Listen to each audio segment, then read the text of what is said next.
อย่างองค์สมเด็จพระสัมมาสัมพุทธเจ้า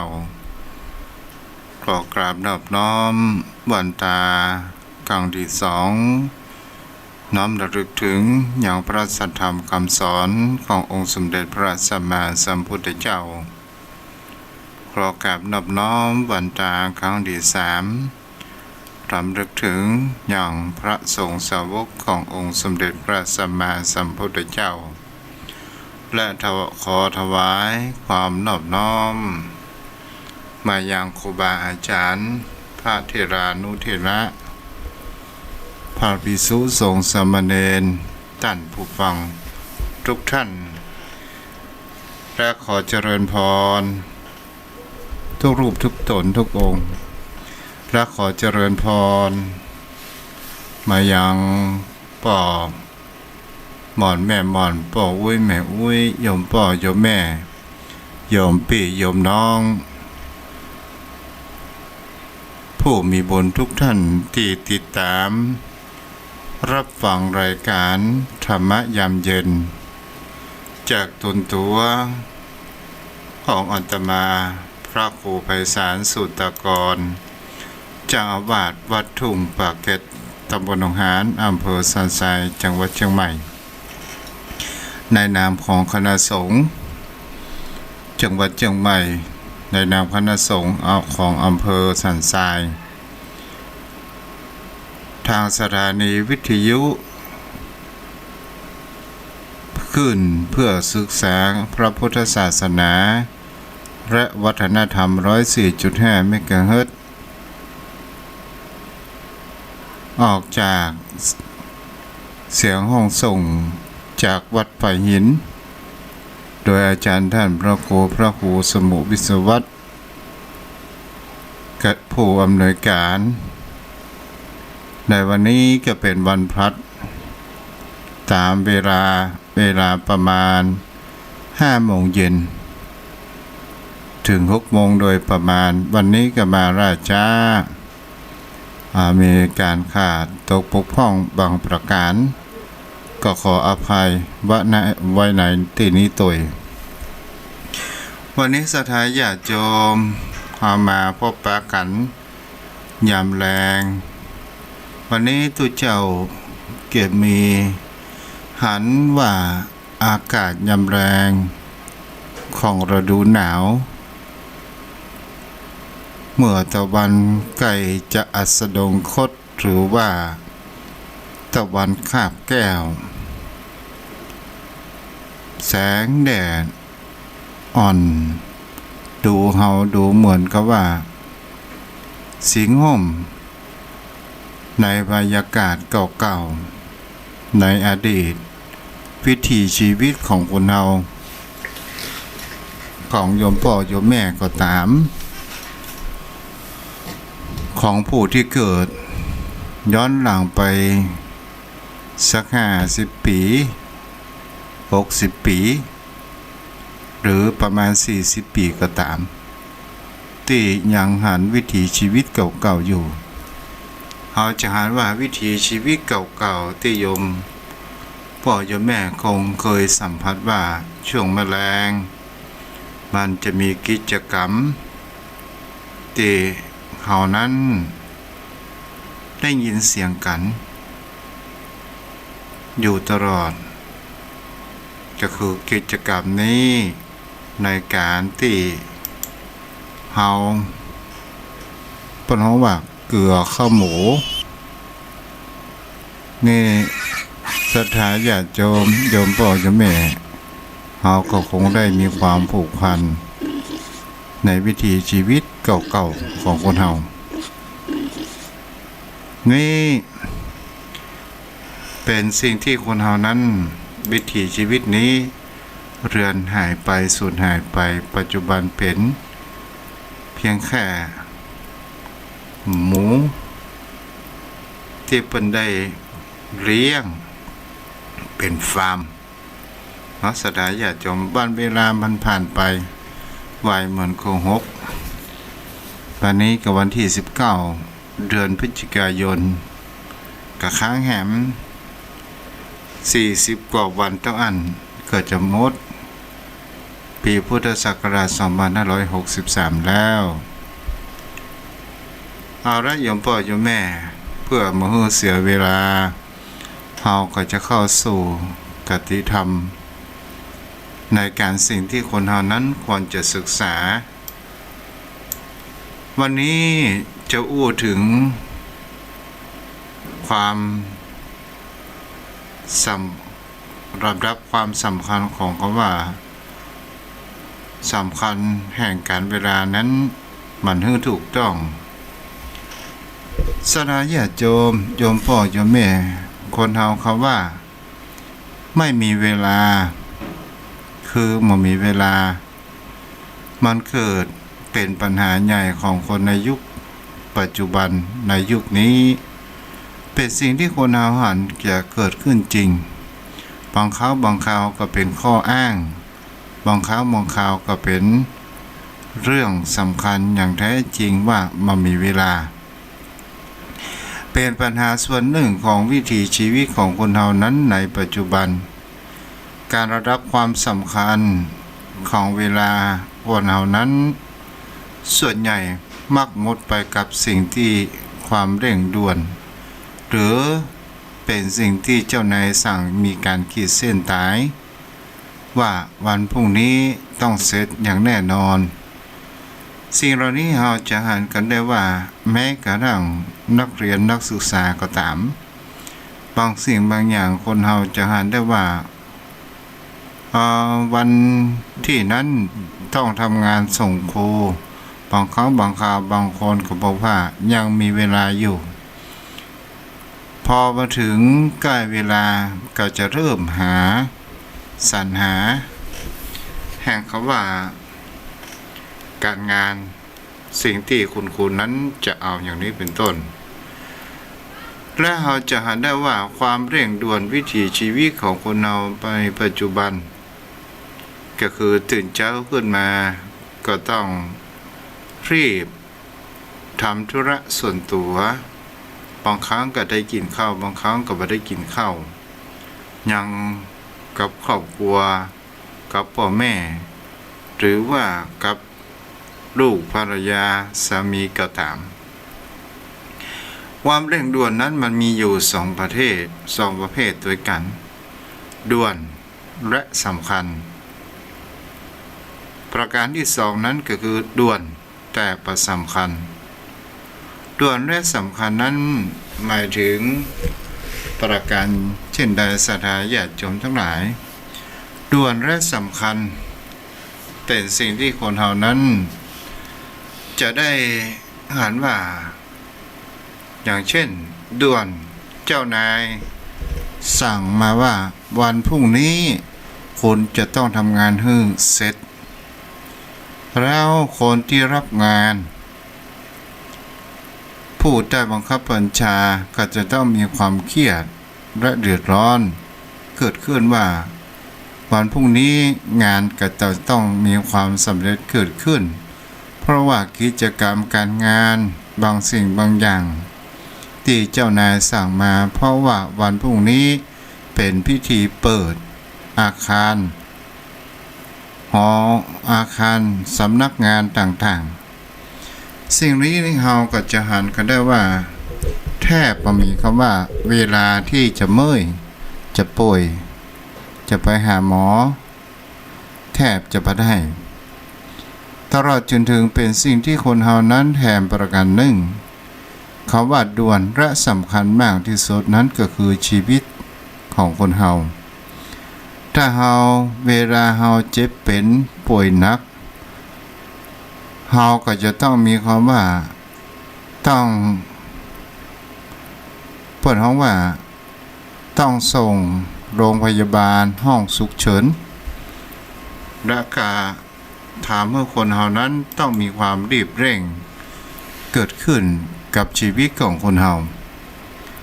เป็นสิ่งเหล่านี้เฮาก็จะเห็นแล้วว่าด่วน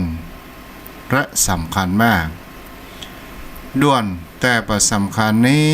มีประการเช่นใดศรัทธาญาติโยมเฮาก็จะเห็นได้ว่าด่วนแต่ประสำคัญ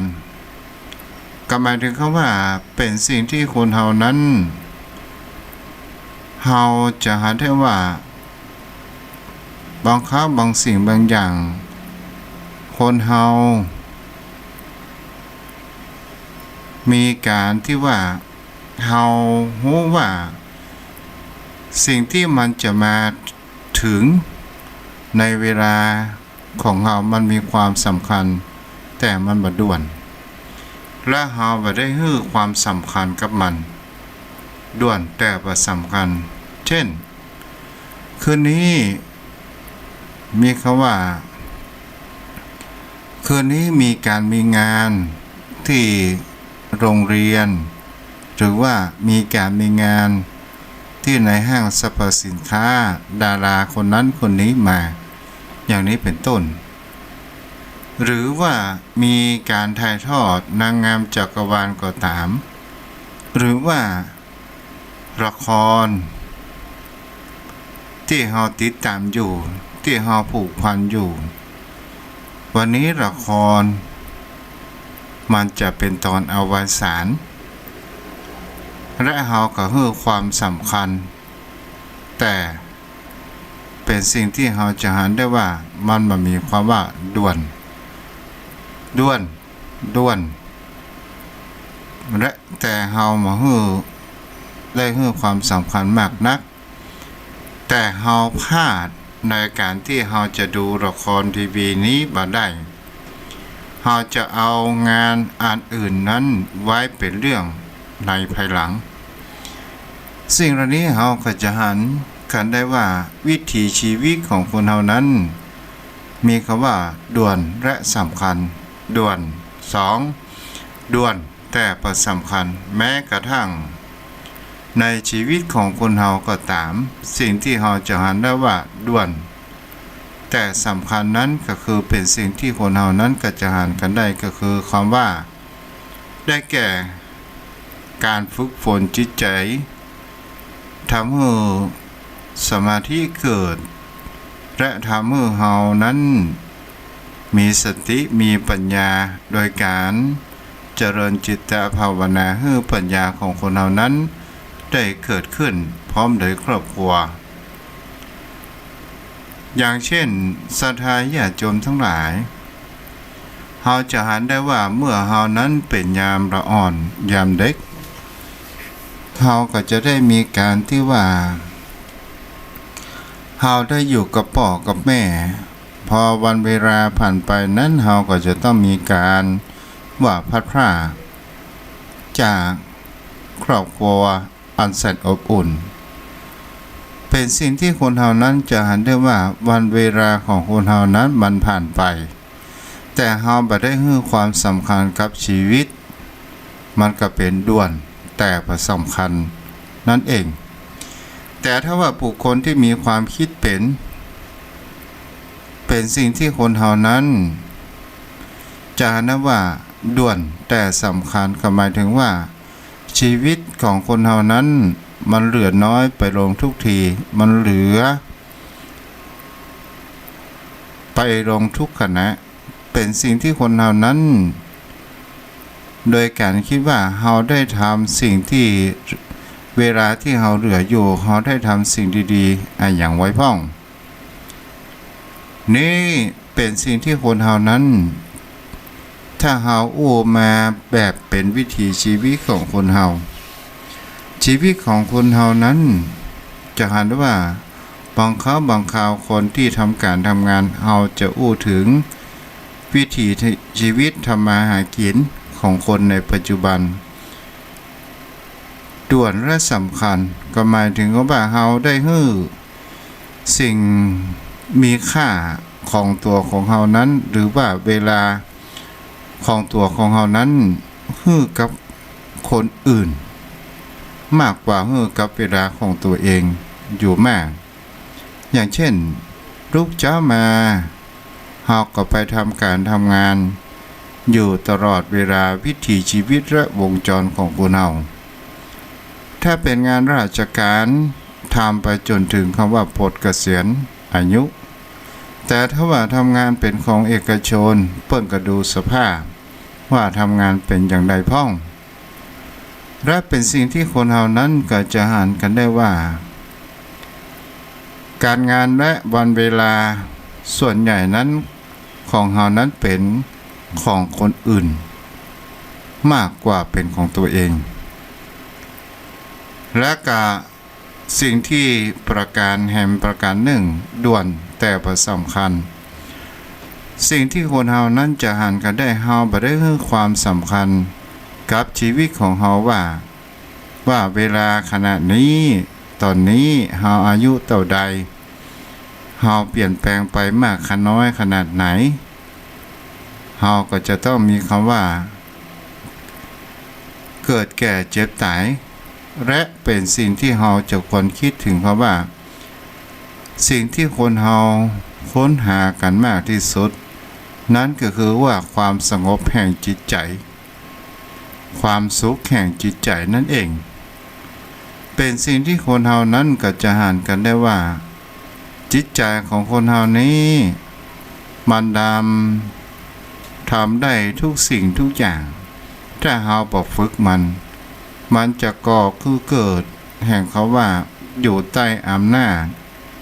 ของอารมณ์โกรธโลภหลงแต่ถ้าว่าเฮาฝึกมันทำสมาธิในการไหว้พระสวดมนต์เจริญจิตภาวนาและก็มีคำว่าสติเกิดขึ้นปัญญาเกิดขึ้นและเฮาจะหันความ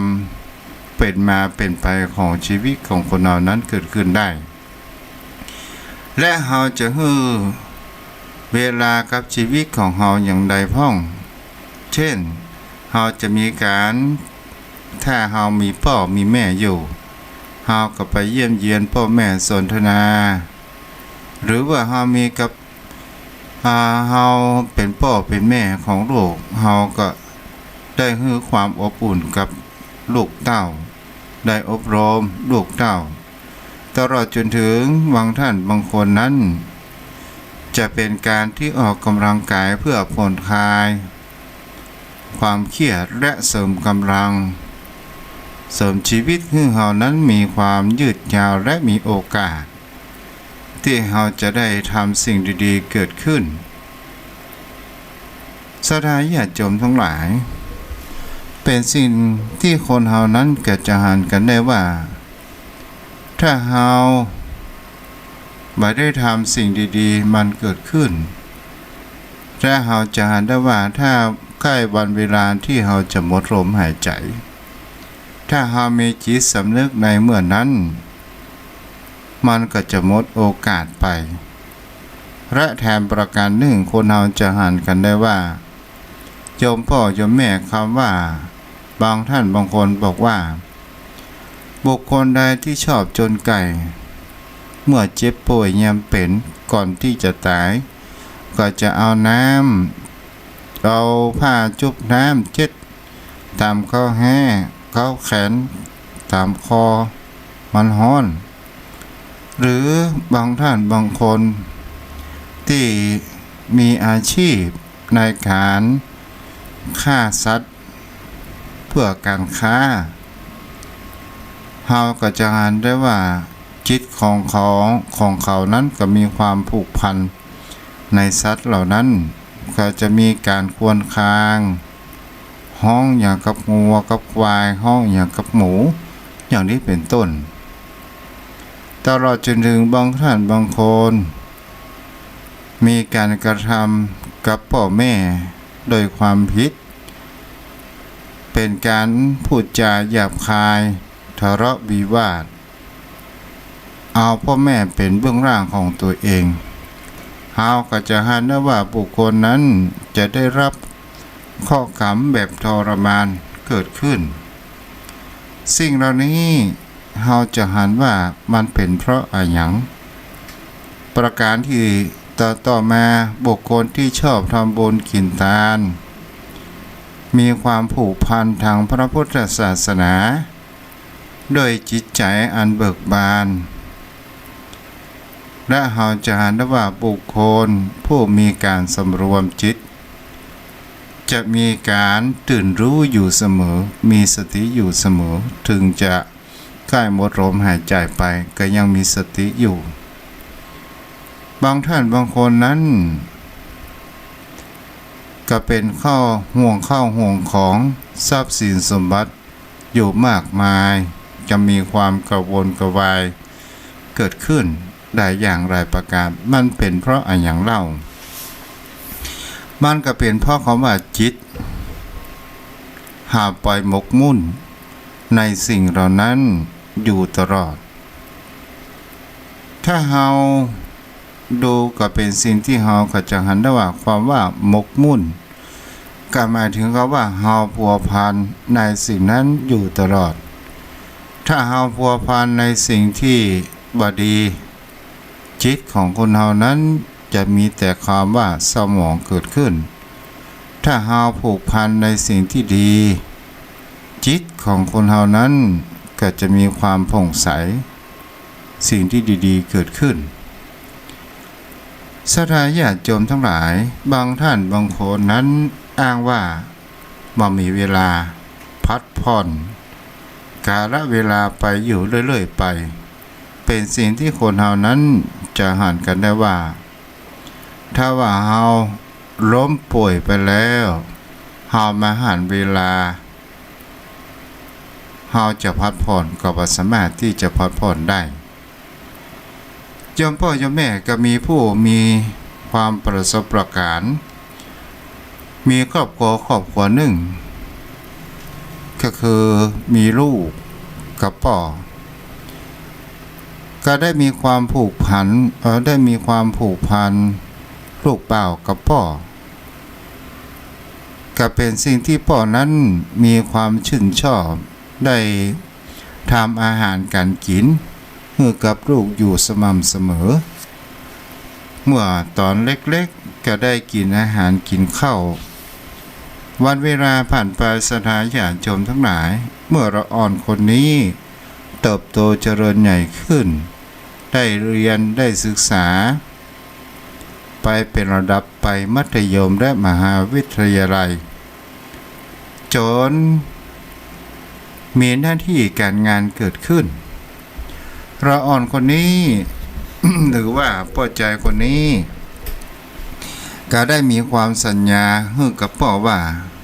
ถ้าว่าลูกเรียนจบลูกจะพาพ่อไปแอวและท่องเที่ยวศรัทธาญาติโยมทั้งหลายความอันเป็นเก่าอย่างเดิมนั้นมันก็เริ่มที่จะจางหายไปก็โดยคำว่าลูกมามีเวลาให้กับพ่อได้ทำอาหารกันกินอร่อยไว้รอลูกจากทำการทำงานมาบางวันพ่อก็รอจนดึกจนดื่นเช่นจะได้กินข้าวบางวันนั้นลูกก็ติดงานมีการประชุมดึกดื่นพ่อก็บ่สามารถที่จะรอได้มีอยู่วันหนึ่งศรัทธาญาติโยมทั้งหลายโดยการที่พ่อนั้นทำอาหารซึ่งเป็นของโปรดของลูกอยู่มากแล้วพ่อก็ได้โทรศัพท์ไปหาอย่างลูกบ่าวอันเป็นที่รักของตัวเองบอกว่าวันนี้พ่อทำอาหารของโปรดให้กับลูกแล้วลูกจะมารับประทานอาหารหรือว่ามากินข้าวโดยพ่อหรือไม่ลูกบ่าวคนนี้เมื่อหันเบอร์โทรของพ่อก็โดยการเกิดบันดาลโทสะโดยความคิดว่าพ่อโทรมาย้ำแล้วย้ำแหมเป็นห่วงอะไรอย่างมากมายแล้วก็ได้โทรตอบพ่อบอกว่ามามีเวลาพ่อจะโทรมาอย่างร่ำมาเหลือโดยความที่พ่อนั้นมีความเป็นห่วงกลัวลูกบ่ได้กินแห่ประการหนึ่งพ่ออยากอยู่กินข้าวกับลูกในสภาพที่หันหน้าหันตากันและเป็นสิ่งที่เราจะหันกันได้ว่า วันเวลาผ่านไปพ่อของนายคนนี้ซึ่งมีเวลาทำการทำงานเมาแต่การแต่งงานจนลืมพาพ่อไปท่องเที่ยวที่เคยห้ามปากไว้วันเวลาผ่านไปถึงกาลวิบัติก็คือพ่อได้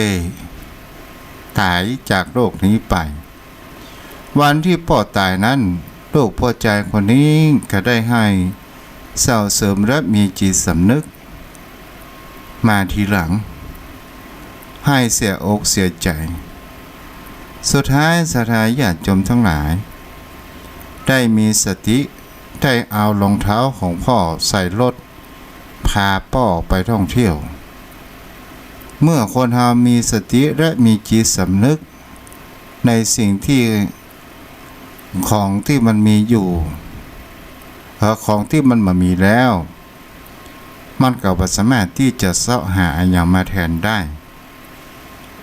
นี่แหละศรัทธาญาติโยมทั้งหลายบางสิ่งบางอย่างโยมพ่อโยมแม่ก็คงจะเห็นว่าคนเฮานั้นบางสิ่งบางอย่างเฮาบ่หัน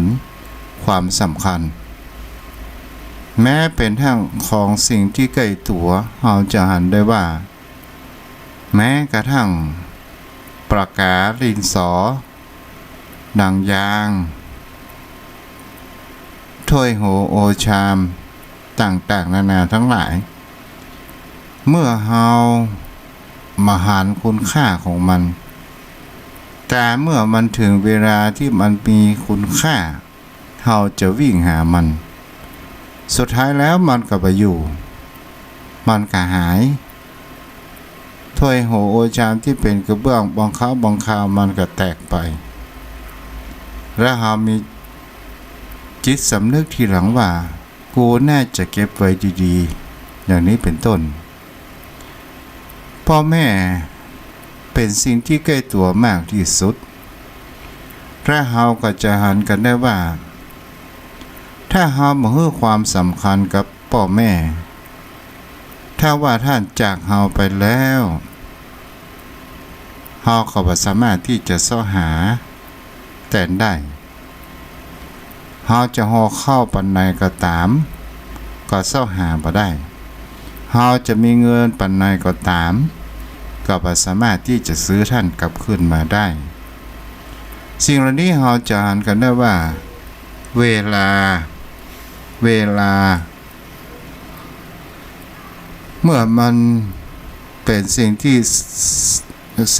ที่ด่วนแต่มันบ่สำคัญก็เหมือนจิตใจของคนเฮาก็ตาม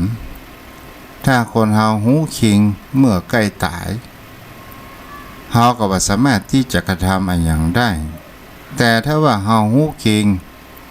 หรือว่ามีสติในตอนนี้เฮายังสามารถที่จะเปลี่ยนแปลงวิถีชีวิตจิตใจของคนเหล่านั้นได้อยู่จะเป็นทางด้านการเจริญสมาธิภาวนาหรือการจะเป็นสั่งสมทานบารมีสร้างฐานบารมีให้เกิดขึ้นก็เป็นสิ่งที่ดีศรัทธาญาติโยมพ่อโยมแม่ผู้รับฟังทั้งหลายวันนี้ตุเจ้านั้นก็ได้ผู้ที่ได้สั่งสมบุญกุศล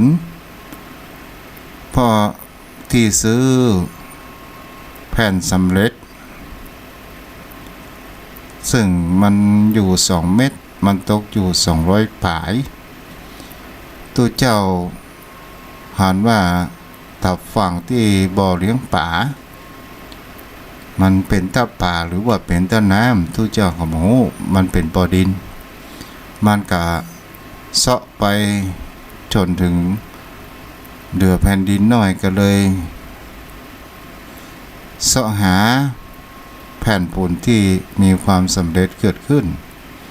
ก็โดยจตุปัจจัยส่วนหนึ่งก็ได้จากโยมพ่อโยมแม่ที่เพิ่นมาทำบุญกินทานและศรัทธาญาติโยมพ่อโยมแม่ท่านใดที่อยากจะร่วมทำบุญเป็นแผ่นสำเร็จ จะช่วยทุกเจ้าตามกำลังก็สามารถติดต่อทางเบอร์โทรได้ก็ถือว่าเราก็ได้ทำบุญร่วมกันได้บำรุงพระพุทธศาสนาโยมพ่อโยมแม่อันนี้ก็ข่าวบอกบุญให้โยมพ่อโยมแม่เด้อเวลาเป็นสิ่งมีค่าเวลาเป็นสิ่งที่สำคัญที่สุดในชีวิตถามว่าทำไมคนเราถึงกลัวตายเพราะว่าความตายนั้นคนเราบอกว่าแต่ถ้าว่าเราหมดลมหายใจแล้วมันก็หมายถึงว่าเราหมดโอกาสนั่นเองหมดเอาโอกาสในการจะทำสิ่งที่ดีๆหรือบดีอย่างใดก็ตามหมดโอกาสที่จะมาทะเลาะวิวาทหมดโอกาสที่จะมาอู้มาจ่านี่ก็คือสิ่งที่คนเขากลัวมากคือหมดลมหายใจเอาละวันนี้โยมพ่อโยมแม่เฮาก็มาอยู่กับการพอสมควรเวลามาเมินมานานเนาะโยมพ่อโยมแม่วันนี้ทุกเจ้าเมาทำการทำงานบ่ได้พักผ่อนกรรมเด้ออาจจะอู้จ๋าปกบกบนพ่องก็ขอสุมาอภัยไว้ตัวเนาะเอาละโยมพ่อโยมแม่ที่อยู่ทางบ้านจะโทรศัพท์เข้ามาก็เชิญได้เด้อเชิญได้เนาะ